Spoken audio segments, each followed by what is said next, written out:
عليكم ورحمة الله وبركاته. إن الحمد لله نحمده ونستعينه ونستغفره ونعوذ بالله من شرور أنفسنا ومن سيئات أعمالنا. من يهده الله فلا مضل له ومن يضلل فلا هادي له.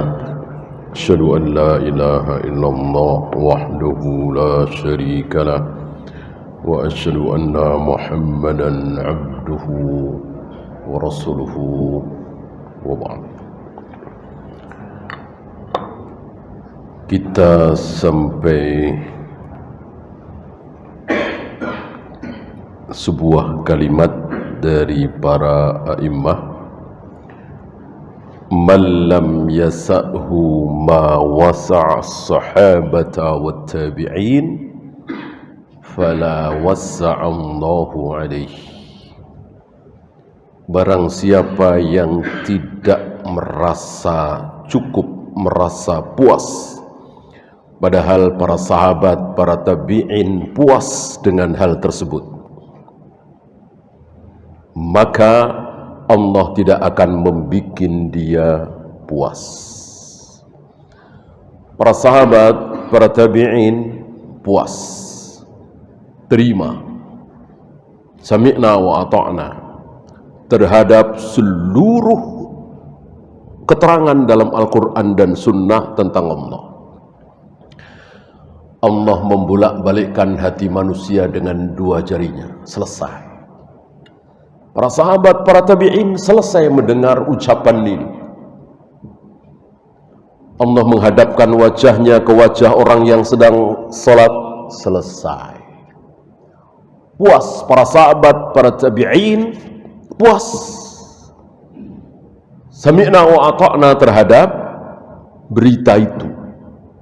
Termasuk Allah turun ke langit dunia setiap sepertiga malam. Allah menciptakan Adam dengan kedua tangannya. Allah kelak akan menggulung langit dengan tangan kanannya. Wassamawatu matwiyatum biyamini.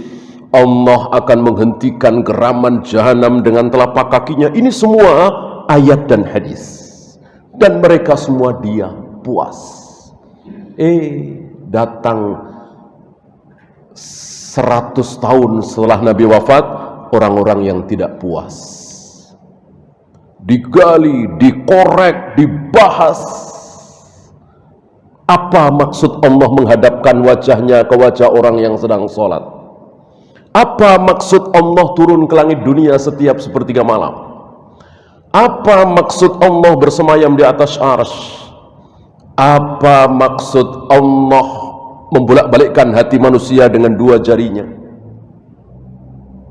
Padahal Rasul dan para sahabat yang paling alim, paling faham terhadap Al-Quran dan Sunnah tidak bertanya dengan pertanyaan-pertanyaan seperti itu. Sudah, terima apa adanya.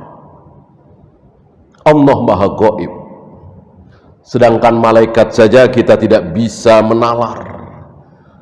Bagaimana cuman dua malaikat, satu penulis catatan kebaikan, satu penulis catatan keburukan, yang ditulis manusia entah berapa miliar. Kok sanggup? Nggak bisa nalar kan kita? Gimana caranya? Kenapa nggak itu ditanyakan? Ini Allah Rabbul Alamin. Tidak pantas ditanya. Kalau Allah turun ke langit dunia setiap sepertiga malam, berarti sepertiga malam, setiap sepertiga malam arsy Allah kosong. Nah, ini tidak pantas ditanyakan. Kalau pantas, tentu para sahabat yang pertama kali akan bertanya kepada Nabi SAW. Para sahabat tidak pernah ada yang bertanya seperti itu. Adanya yas'alunaka anil khamri wal maisir, yas'alunaka anil ahillah, yas'alunaka an syahril haram, yas'alunaka anil ma'id. Tidak ada yas'alunaka an wajhillah, an istiwa'illah, an nuzulillah. Enggak ada. Tidak mungkin kita lebih pintar dari Rasul dan para sahabat. Ya, kita tinggalkan tentang Allah kita masuk ke malaikat. Ini kan rukun iman ya, yang terkenal dengan hadis apa? Para ulama menjuluki hadis ini dengan hadis Jibril. Ada hadis Jibril, ini kalau disebut hadis Jibril, ini dia. Ada hadis terkenal lagi apa? Musi'us shalah.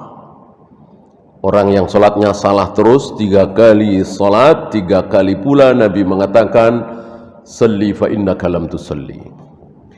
Sholatlah lagi, kamu belum sholat. Artinya tidak sah. Terkenal dengan hadis musi'us shalah.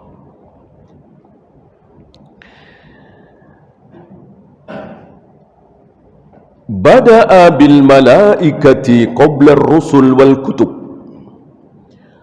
Allah mendahulukan malaikat dibanding rasul-rasul dan kitab-kitab. Rasul, kutub, model jamak yang sama.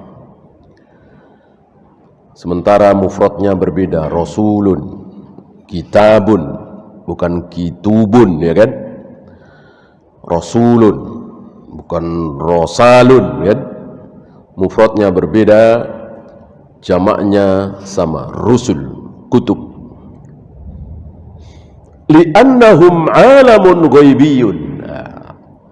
Beliau punya alasan kenapa Rasulullah mendahulukan malaikat dibanding para rasul dan kitab-kitab. Beliau mengatakan li'annahum alamun ghaibiyun. Gaib. Gaib sama dengan Allah, gaib. Surga, neraka, siksa kubur, mizan, sirat, ini semua gaib. Gaib bertingkat-tingkat. Yang paling gaib Allah Rabbul Alamin. Untuk malaikat saja, untuk siksa kubur saja, untuk surga neraka saja tidak bisa dicerna oleh akal. Allah apalagi. Maka berbicara tentang Allah jangan sekali-kali pakai akal. Sifat-sifat Allah yang enggak masuk akal tapi ada dalilnya, kita sami'na wa ata'na. Kecuali memang masuk akal. Allah Maha melihat, Allah Maha mendengar, masuk akal kan? Kalau Allah menghadapkan wajahnya ke wajah orang yang sedang sholat kan enggak masuk akal. Enggak bisa, kita enggak bisa menalar. Kita hanya bisa mengimani. Karena Allah Maha Gaib, Allah mampu. Walaupun si A menghadap, sholatnya menghadap ke barat, si B menghadap ke timur, si C menghadap ke selatan, si D menghadap ke utara, dalam waktu yang bersamaan di Masjidil Haram misalnya, Allah mampu menghadapkan wajah Allah ke wajah mereka masing-masing. Karena Allah Maha Kuasa. Jangan seperti sebagian orang Mu'tazilah, nggak masuk akal, gimana caranya? Ya. Sementara gurunya, syekhnya, kiainya nggak masuk akal, mereka malah percaya. Seolah syekhnya lebih hebat dari Allah. Sebentar sholat di Jakarta, sebentar sholat di Masjidil Haram, malah percaya. Gitu. Di waktu yang sama, syekhnya itu, kiainya itu bisa berpidato di 2 tempat, 3 tempat, mereka percaya. Si fulan ini, kiai fulan ini, matinya udah 5 kali. Mati hidup lagi, mati hidup lagi. Percaya. Begitu Allah menghadapkan wajahnya ke wajah orang yang sedang sholat, malah nggak percaya, diutak-atik. Jadi seolah kiai mereka lebih hebat dari Allah Rabbul Alamin. Dan begitulah ahlul bidah. Allah sesatkan sesesat-sesatnya. Yang terang benderang di hadapan mata menjadi gelap di hadapan mereka. Itulah ahlul bidah.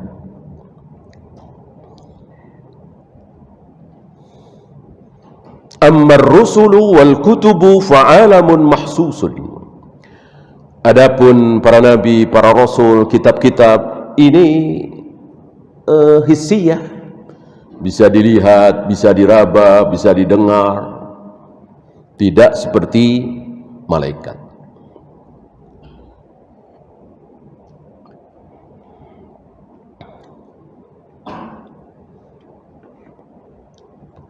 Fal malaikatu la yudhiruna bil hissi illa biiznillah. Para malaikat tidak bisa menampakkan dirinya di hadapan manusia kecuali dengan izin Allah. Kalau Allah mengizinkan, bisa. Berapa kali Jibril datang pada Nabi alaihi salatu wassalam dalam bentuk orang Arab Badui, termasuk hadis ini. Dalam bentuk Dihyah al-Kalbi, seorang sahabat yang sangat tampan. Dihyah al-Kalbi.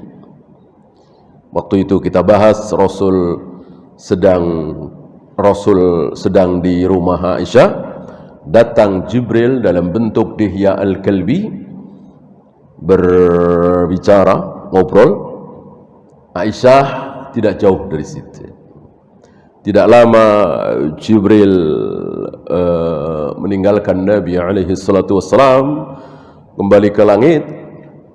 Nabi bertanya kepada Aisyah, tahukah Aisyah siapa yang tadi berbincang denganku? Aisyah menjawab, Dihyah.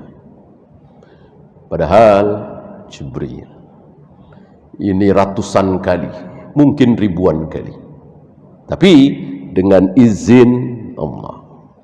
Oleh karena itu Nabi pernah memohon agar Jibril sering-sering datang. Orang saleh senang jika didatangi oleh orang saleh.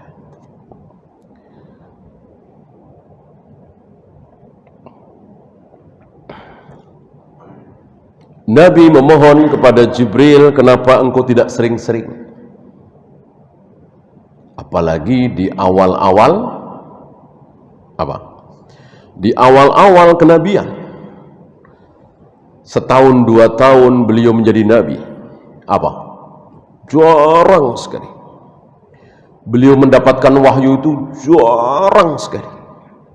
Riwayat mengatakan 2 tahun lebih, hampir 3 tahun kosong, tidak ada wahyu turun. Maka diledek oleh Abu Jahal, Abu Lahab. Rasulullah alaihi salatu wassalam diledek, dihina oleh Abu Jahal, Abu Lahab. Yang kemudian ledekan itu dijawab oleh Allah, ma wadda'aka rabbuka wa ma qala. Tuhanmu tidak meninggalkan engkau, Tuhanmu tidak membenci engkau. Karena Abu Jahal, Abu Lahab menuduh bukan Tuhan ya. Abu Jahal, Abu Lahab menyebut setannya. Setannya Muhammad telah meninggalkan Muhammad karena enggak turun-turun wahyu. Turun wahyu kan dengan Jibril. Nah, berbeda dengan akhir-akhir kenabian. Setahun, 2 tahun sebelum beliau wafat, apalagi beberapa bulan sebelum beliau wafat, wahyu seperti kata Ibnu Abbas, seperti hujan gerimis. Jadi sering sekali.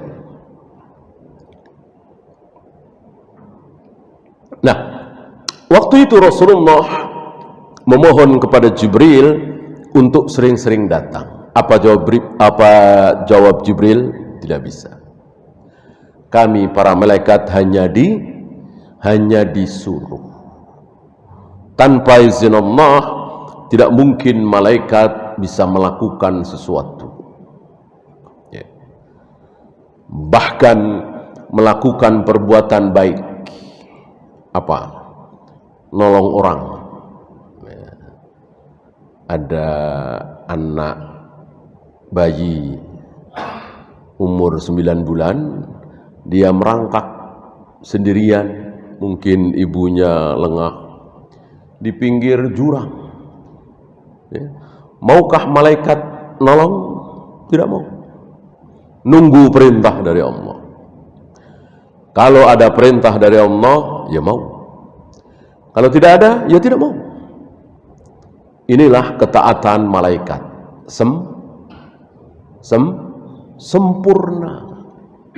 Berbeda dengan ketaatan manusia seperti kita, tidak sempurna. Ada taatnya, ada maksiatnya. Oleh karena itu, para malaikat bisa hidup tanpa makan, bisa hidup tanpa minum. Dan kemarin kita bahas ya, badannya tidak berongga, tapi bisa hidup tanpa makan, tanpa minum. Jawabnya apa? Karena ketaatannya kepada Allah sempurna. Ini dihubungkan dengan kesempurnaan Nabi dalam taat kepada Allah, walaupun tentu tidak sesempurna malaikat, karena Nabi masih memiliki syahwat, masih makan, masih minum, masih emosi, masih marah. Ada beberapa riwayat beliau marah, ya kan? Tapi tentu beliau paling sempurna dibanding dengan manusia-manusia lain. Oleh karena itu Nabi bisa berpuasa apa kemarin? Wisol. Yang lain tidak mungkin kuat kalau maghrib tidak makan apa-apa, tidak minum apa-apa, diteruskan sampai besok. Nabi kuat. Allah berikan kekuatan kepada beliau. Kenapa? Karena ketaatan beliau kepada Allah sempurna dibanding dengan manusia lain. Adapun para sahabat tidak sanggup, apalagi kita. Tidak mungkin sanggup.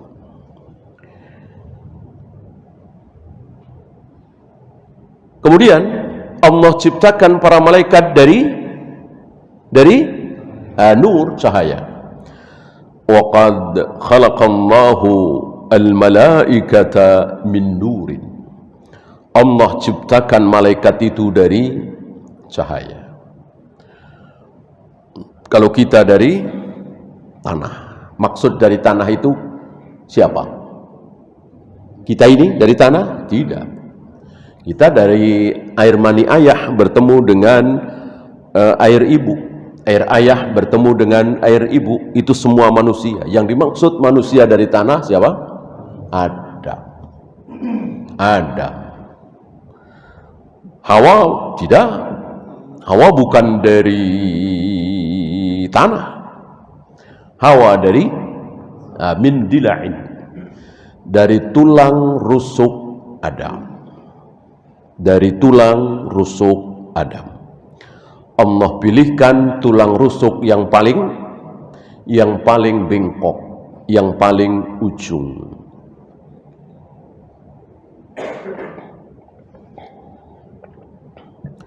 Dan tidak benar orang yang mengatakan bahwa istri itu tercipta dari tulang rusuk suami.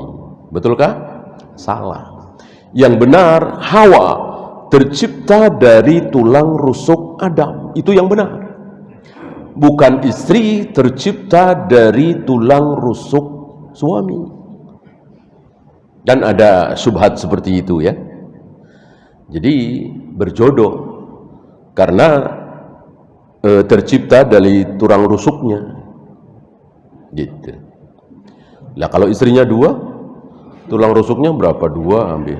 Kalau 3, kalau 4, kalau berapa? Habis, ya. Baik laki dan perempuan sama-sama dari air ayah dan air ibu. Yang dari tulang rusuk itu cuman Hawa. Dari tulang rusuk Adam. Oleh karena itu kemarin Adam melihat burung yang indah, melihat hewan yang cakep, yang indah, pohon yang indah, biasa aja. Begitu pertama kali melihat Hawa, ada sesuatu, karena kan sejenis dari dirinya, litaskunu ilaiha istilahnya.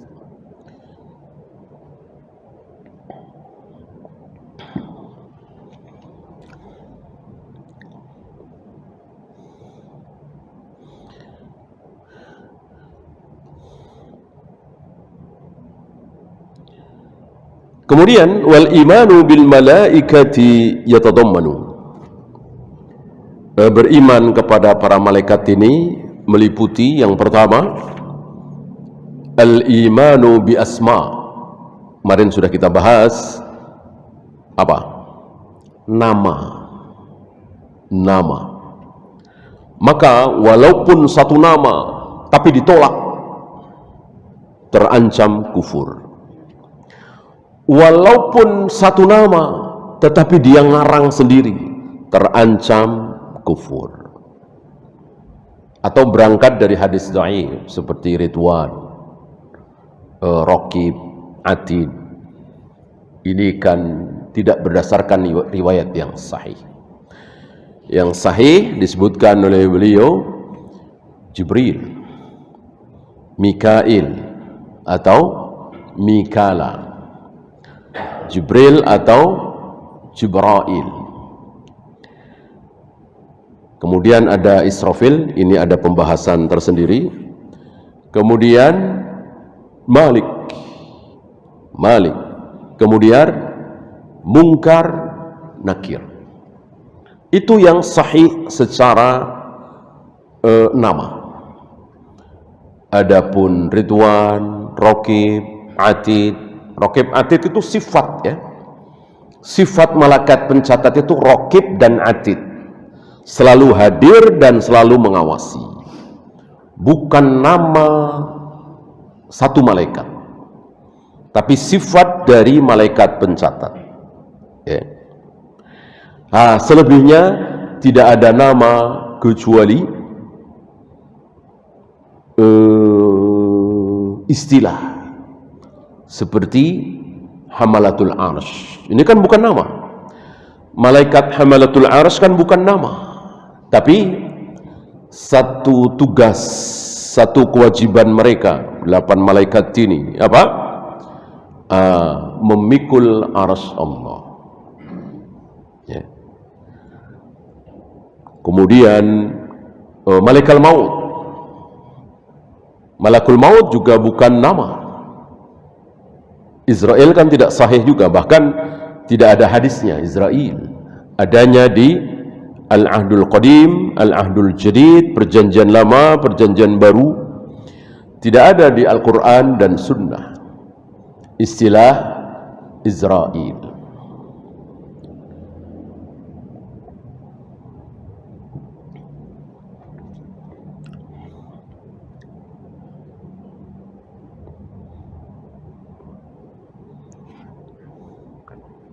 Malakul maut tugas dia, bukan nama dia. Karena nama Israel sekali lagi tidak ada di Al-Quran, tidak ada di Sunnah. Sama dengan Qabil Habil, yang katanya anak pertama Adam dan kedua kakak adik, di mana abangnya membunuh adiknya. Kisah itu betul tentunya, kan ada di dalam Al-Quran. Tetapi nama Qabil dan Habil tidak ada di Al-Quran, tidak ada di hadis. Sama seperti Israel, yaitu Israiliyat. La tukadzibuhu jami'an wa la tusaddiquhu jami'an. Jangan kalian benarkan semua, jangan kalian salahkan semua.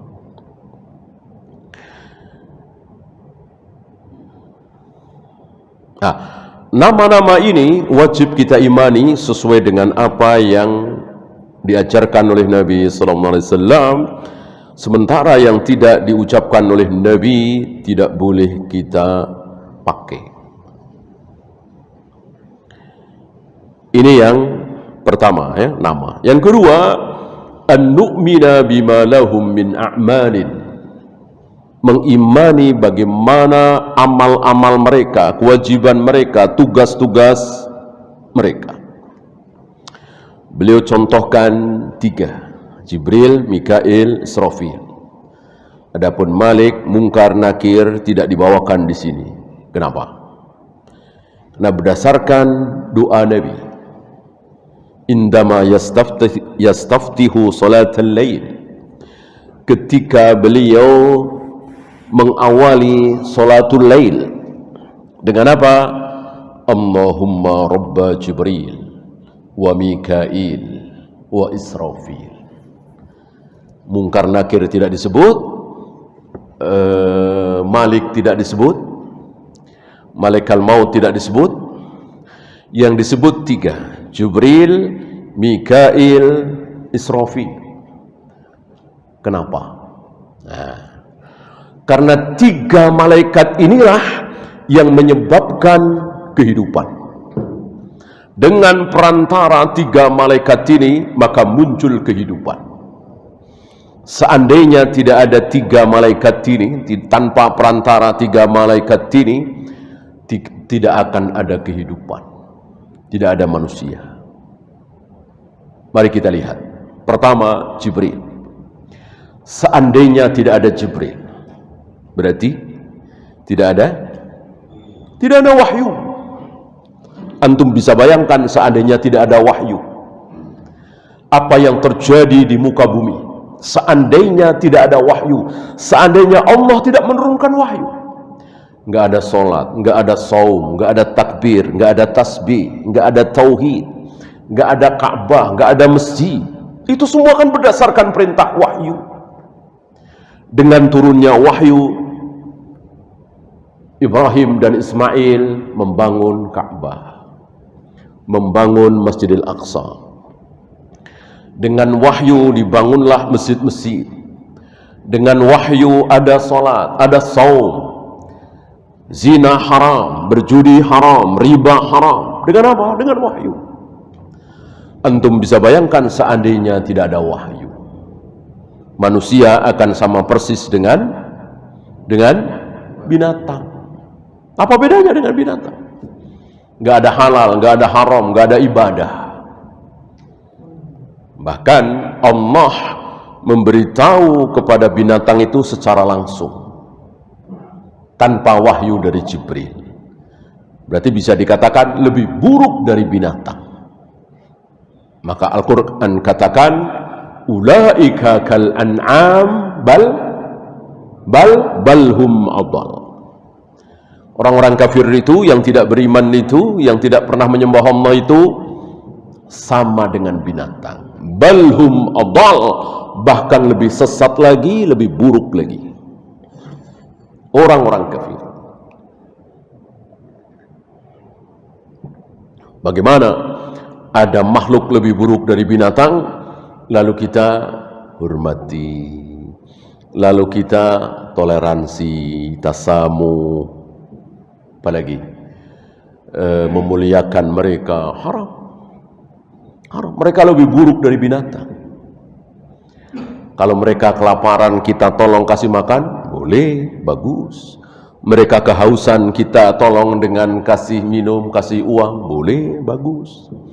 Tapi mereka melakukan kekufuran, kita bantu, kita kasih selamat, kita toleran, tentu ini batil.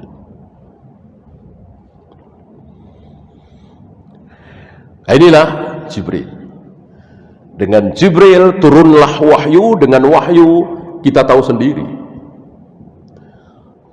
berapa juta manusia masuk surga pada akhirnya. Dengan perantara apa? Wahyu. Mungkinkah tanpa wahyu bisa masuk surga? Gimana caranya? Gimana? Semuanya ke neraka semua. Gak ada iman, gak ada Islam, gak ada tauhid, gak ada ihsan, gak ada akhlak, gak ada adab, gak ada sholat, gak ada saum, gak ada umroh, gak ada haji. Inilah Jibril. Dengan dia muncullah kehidupan yang luar biasa. Yang kedua, Mikail. Sama. Karena Mikail diperintahkan oleh Allah untuk menurunkan hujan. Dan hujan itu sudah diatur oleh Allah. Satu tetes, satu titik air hujan turun bersama satu malaikat. Dan Allah telah perintahkan kepada masing-masing malaikat yang membawa satu titik air hujan untuk menurunkan di tempat ini, di tempat ini, di tempat ini. Entah satuannya apa koordinat seperti kita ya, lintang utara, lintang selatan, bujur barat, bujur timur. Tentu tidak seperti itu kan terlalu jauh. Dari lintang utara 1 sampai lintang utara 2 kan jauh sekali. Kalau ini kan titik-titik dekat sekali. Entah satuannya apa. Di sebelah sini, sebelah sini, sebelah sini.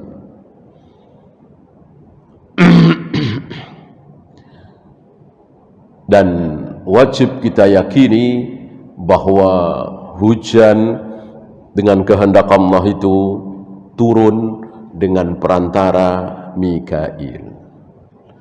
Oleh karena itu orang-orang Yahudi senang dengan malaikat Mikail, tapi tidak suka dengan malaikat Jibril.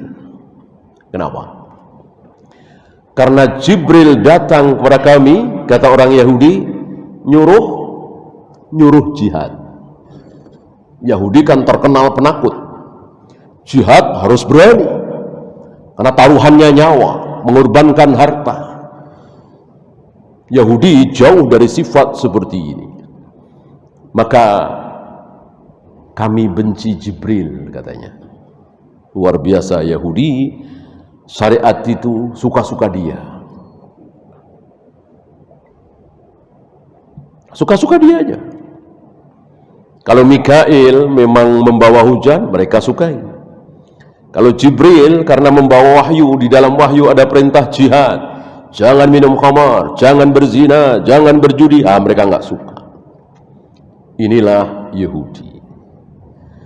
Oleh karena itu 3 atau pertanyaan atau 4 pertanyaan Yahudi yang jika Rasulullah bisa menjawab semua, kami akan masuk Islam.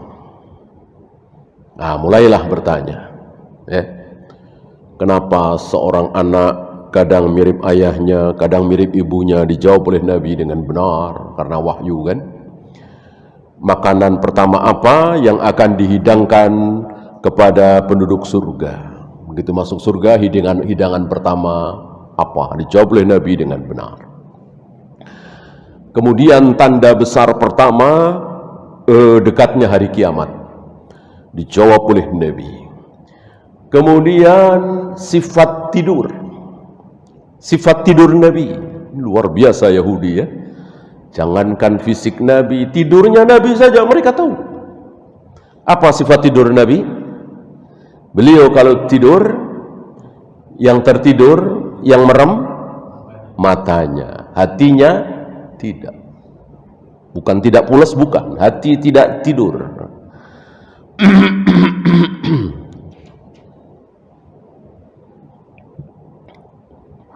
Nah, terakhir, di antara malaikat-malaikat itu yang menjadi kekasihmu siapa? Malaikat kan banyak. Dijawab oleh Nabi dengan jujur dan benar, Jibril. Di antara malaikat-malaikat itu yang menjadi penghulunya kekasih kami adalah Jibril. Dengan jawaban ini mereka tolak. Seandainya engkau jawab Mikail, kami semua masuk Islam. Berhubung engkau menjawab Jibril, tidak. Jibril itu musuh kami. Maka turun ayat man kana aduwwan li Jibril. Barang siapa yang memusuhi Jibril, bayangkan Jibril malaikat dimusuhi. Ini Yahudi Bani Israel luar biasa. Beragama suka-suka mereka, tidak tunduk kepada dalil.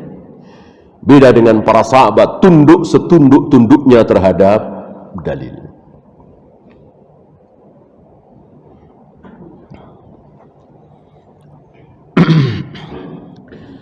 Yang terakhir satu lagi, Israfil. Israfil sang peniup sangkakala. Walaupun sekali lagi ini ada pembahasan secara kesahihan hadis. Beliau termasuk yang mensahihkan karena beliau ambil dari Sahih Muslim. Dengan Israfil muncul kehidupan. Jibril kehidupannya apa tadi? Mikail kehidupannya apa? Coba seandainya tidak turun hujan, setahun saja, nggak usah lama-lama, tentu banyak yang mati. Tanaman, tumbuh-tumbuhan mau makan apa? Yang terakhir Israfil. Karena dengan Israfil meniup sangkakala kedua, hiduplah seluruh manusia dan jin yang mati. Yang pernah hidup di muka bumi kemudian mati, begitu sangkakala ditiup oleh Israfil langsung hidup, berbangkit, hari kebangkitan. Dan antum pernah dengar riwayat barangkali, sekarang Israfil sudah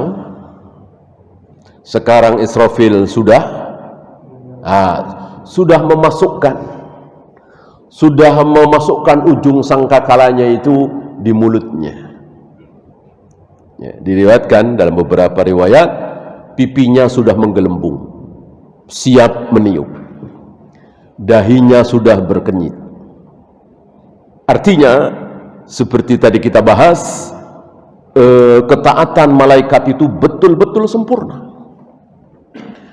Dan akal logikanya mengalahkan ketaatannya. Beda dengan kita. Ketaatan kita kalah oleh logika akal kita. Kalau saya masih nggak mau motong jenggot, nanti saya di kantor ini begini. Logika akalnya kadang mengalahkan ketaatannya, lalu jenggotnya dipotong, lalu jilbabnya diganti dengan jilbab yang tidak syar'i, lalu melakukan bid'ah. Sebab kalau dia tidak mau, nanti akan dikucilkan, akan dimarahi oleh atasan dan seterusnya. Itulah kita. Ketaatan kita kalah oleh logika. Beda dengan malaikat, logikanya kalah oleh ketaatan. Contohnya ya Israfil ini ingin taat kepada Allah dengan sempurna. Begitu Allah mengatakan tiup, detik itu juga kalau perlu nggak sampai setengah detik, 10 detik, ya. Coba kalau Israfil pakai logika seperti kita, ya ntar aja kan, Dajjal aja belum muncul, ya kan? Apalagi Ya'juj Ma'juj belum muncul, Nabi Isa belum turun, kan masih lama. Nyantai dulu lah, nyender dulu. Nah, itu kita mungkin seperti itu. Begitu Allah perintahkan tiup, wah baru nyari kemana. Nah, itulah kita, ya kan? Begitu komat itu udah lari-lari. Itulah kita. Israfil tidak. Ketaatannya betul-betul sempurna. Ya, silahkan azan dulu. Wassallallahu ala Muhammadin sallallahu alaihi wasallam. Wa akhiru da'wana alhamdulillahi rabbil alamin.